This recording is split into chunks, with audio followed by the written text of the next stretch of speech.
Magandang gabi mga kabayan. Andito ko sa bahay ni Mrs. Duterte in behalf of Bing Formento, PHLB Radio Broadcasting in Las Vegas, Nevada. Ako po si Noel Papa, ang isa sa mga founders na sa SB10. Ano nga po ba yung full name ninyo, ma'am?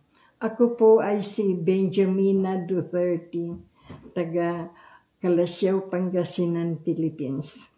Yeah, kaano-ano niyo po si dating Presidente Duterte?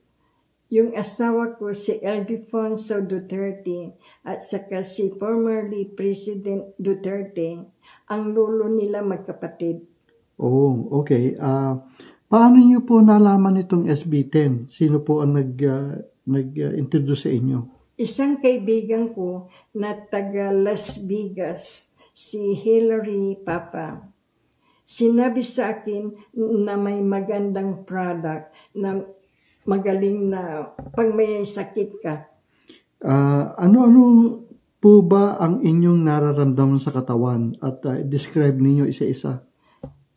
Una, mayroon akong neuropathy. Pangalawa, mayroon akong pacemaker.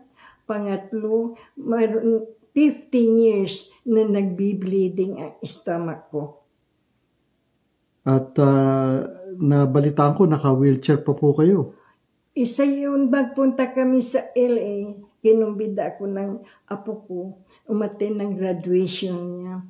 Pagkatapos, hindi ako makalakad, kaya yung anak ko kumuha ng wheelchair na tulad sa akin para maka-attend ako sa beautiful party ng apo ko.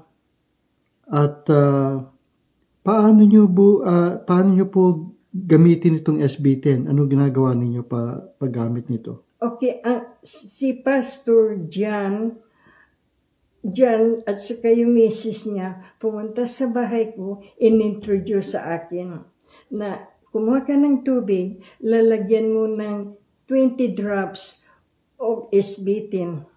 And then, i-mix mo. Pagkatapos mo i-mix, iinumin mo. So, ano po ang nangyari matapos na inumin yung 20 drops nung araw na yon? Noong ininom ko, na-feel ko ang karamdaman ko na parang press ang katawan ko. Pangalawa, parang akong superhero. Ano po ang resulta nung operasyon ninyo after 3 days na iniinom ninyo yung SB10? Okay, inupiran ako sa Stanford Hospital dahil sa pag-bleeding ko ng 15 years. Noong chinika ko after 3 days, na-stop ang bleeding ko. Maganda na ang pagkain ko, masarap na ang tulog ko. Oh, nabalita ko, nagpunta raw kayo sa Los Angeles last week. Ano po ang ginawa nyo ron? Gusto kong ipaliwanag sa mga kamag-anak ko, sa anak ko, na maganda, mahusay na inumin ito. Parang may sakit ka, medyo nababawasan ang sakit mo sa katawan mo. Ayan po mga kabayan, ang balita at good news ni Mrs. Duterte. Salamat kay Bing Formento sa PHLB Radio. Thank you so much.